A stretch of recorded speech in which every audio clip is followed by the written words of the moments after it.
ang unofficial tally ng GMA Network sa datos ng COMELEC mula sa 90.14% ng mga election returns sa buong bansa. As of 6:16 ngayong gabi po yan, ang nangunguna sa pagka-presidente. Si Benigno Aquino, number 1, with 13,831,002 votes. Pangalawa, Joseph Estrada, with 8,750,847. Pangatlo, Villar. Pang-apat, Teodoro. Pang-lima, Villanueva. Pang-anim, Gordon. Pang-pito, Perlas. Pang-walo, Madrigal. Pang-siyam, De Los Reyes. Narito naman ang partial at unofficial tally sa pagka-vice-presidente.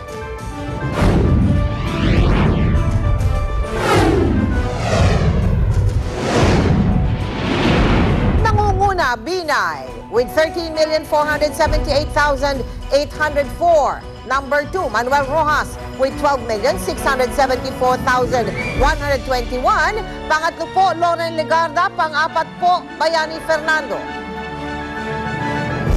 Pang-lima, Eduardo Manzano. Pang-anim, Perfecto Yasay. Pang-pito, Jose Sonsa. Pang-walo, Dominador Chipeco. At tignan naman natin ang tally sa pagka-senador as of 6:32 p.m. Ang nangunguna.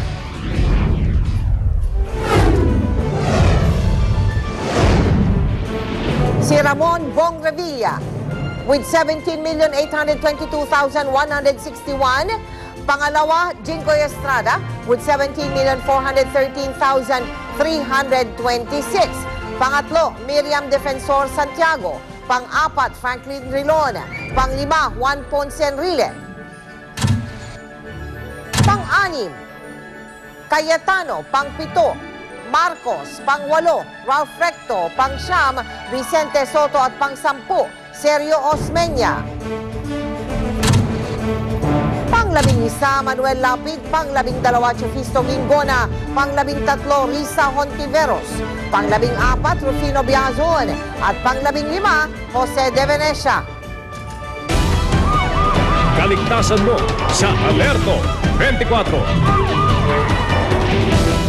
Bugbog sarado sa taong bayan ang dalawang sospek sa pang-hold up at panunutok ng baril sa Maynila. Nasa kote sila ng tumumba ang sasakyan o ang sinasakyan nilang motorsiklo. Si Cedric Castillo, naka-Alerto 24. Eksklusibo! Nanggigigil na sampal at malulutong na mura ang inabot ng dalawang lalaking ito nang makaharap sa presinto ang umunoy mga biktima nila ng pang-hold up at panunutok ng baril. Sugatan at namamaga ang mukha ng mga suspect matapos umunong maabutan at kuyugin ng taong bayan sa may lugar ng Sampaloc, Maynila. Pagro-road trip at sabay pang-hold up na rin daw ang ginawa ng dalawa. Dalawang babae ang unang nabiktima nila sa may kanto ng Andalusia at Alvarez Street. Sa may Don Quixote, isang doktor naman ang kanilang napagdiskitahan. Pero sa kanilang pag-ikot sa kanto ng Espanya at Tolentino Street, isang tanod ang kanila pang sinagasaan na maling desisyon raw ayon sa mga tanod. Nung nabangga niya yung isang tanod, tumba na siya, doon na siya na-corner ng taong bayan. Maswerte pa sa lagay na nangyari. Nakita ko sila dahil yung isa bumubunot ng baril. Ayun pala nang hold up na. Isang kalibre 22 at isang patalimang nakumpiska sa mga suspect na kinilalang sina Romnick Gutierrez at Reynante Versosa. May motor po na humarang sa amin, tinambangan po kami. Tapos yung kasama ko po, tinutukan ng baril. Hold up po ito, sabi niya ganun sa amin. Tapos binigay na po namin yung mga kailangan nila. Sa loob ng presinto, maluha-luha namang inamin ng mga suspect ang krimen. Malapit na po pasukan. Bibigay ko sana ako pang enrollment. Sir, naano lang ako sir eh. Nadamay lang talaga sir. At tila isang chismis na mabilis kumalat, biglang dinagsa ang presinto ng mga taong nagre-reklamo na umano'y biktima raw ng parehong mga suspect. Ang isa nga sa kanila, binaril pa umano sa tagiliran. Kakasuhan ng 3 counts of robbery with frustrated homicide ang mga suspect. Paalala naman ng mga otoridad sa publiko, bagamat tapos na ang eleksyon, epektibo pa rin ang pinaiiral na election gun ban hanggang June 9, 2010. Cedric Castillo, naka-Alerto 24. Huli sa akto ng hold up ang isang lalaki sa Maynila, arestado pati ang anak niyang minor de edad at ang kalaro ng bata na isinasama niya sa pambibiktima. Si Oscar Oida, naka-alerto 24. Marahil masasabing inabot na raw talaga ng karma konkret na sakoti kagabi ang umano'y batikang holdupper na kinilala sa pangalang Leonardo Alamillo.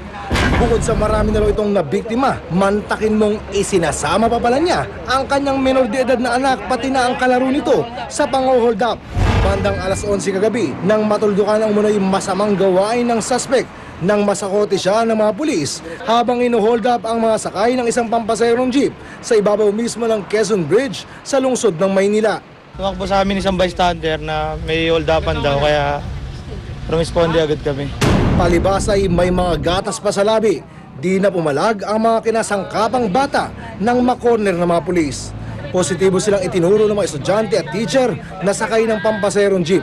Kaya ang suspect na si Leonardo, di na rin umalma. Ikwinento pa kung paano sila mambiktima. Sabay-sabay ho kami tatlo sasampa. Sabay-sabay ho kami sasampa pero hiwalay-hiwalay ko minupuan. Ako na sa istribo, sa dalawa sa gitna. Pag yung kumatong isa, akatan kami, deklara to, hold up to, wala maingay. Nabawi sa mga suspect ang mga kakanakaw lang na gamit ng mga pasahero. Bukod sa kasong pang-hold up, maaaring sumabit rin si Leonardo sa kasong child abuse sa ginagawang paggamit sa mga minor de edad sa mga iligal na gawain. Ang dalawang teenager ay agad namang inilipat sa pangangalaga ng DSWD. Oscar Oida, naka-alerto 24. 3 linggo na lamang, pasok ka na, kaya ang iba nating kababayan abala na ngayon pa lamang sa pamimili ng school supplies. Nakatutok si Julius Segovia.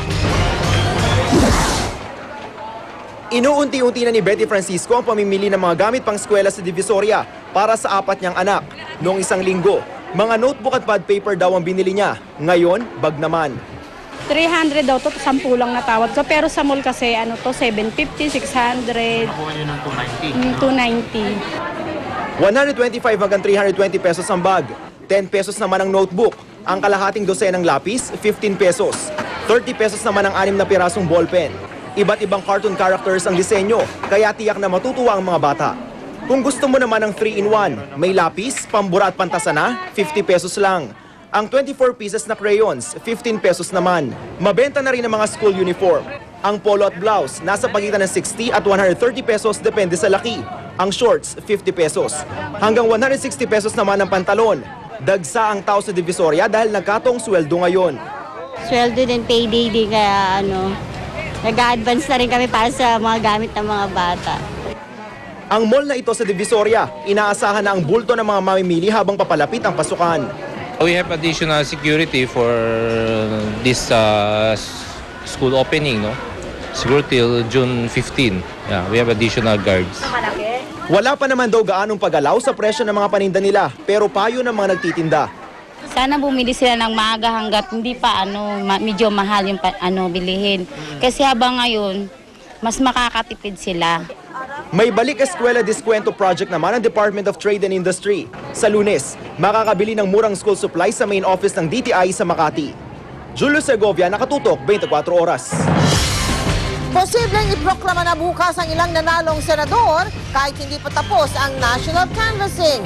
Mula sa Pasay,